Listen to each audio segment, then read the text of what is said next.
Nous venons en effet de terminer la 5e revue du programme de 3 ans entre le Bénin et le FMI et nous sommes parvenus à un accord sur les grands axes de la politique économique.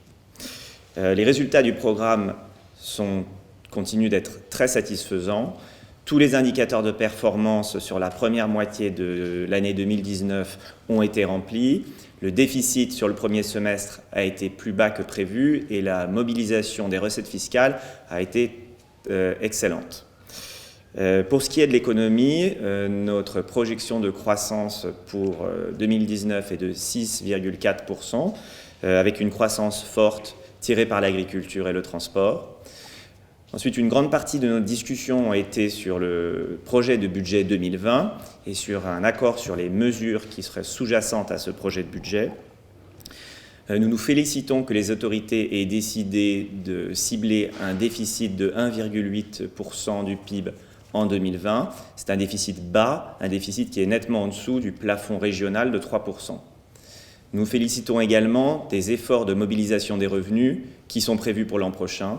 Ces efforts de mobilisation du revenu permettront de financer des projets de développement et aussi d'améliorer la capacité à rembourser la dette.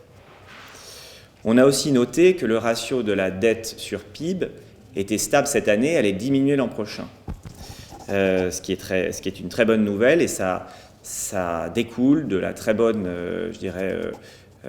prudence budgétaire et des bonnes conditions macroéconomiques. Un point sur lequel il faudra rester vigilant à l'avenir est la composition de la dette. La part de la dette extérieure dans la dette totale a augmenté ces dernières années, en partie du fait de l'eurobond. Ces endettements extérieurs ont été bénéfiques, ils ont permis de diminuer la charge de la dette, d'allonger la maturité de la dette, mais ils créent aussi de nouvelles vulnérabilités qu'il faut prendre en compte.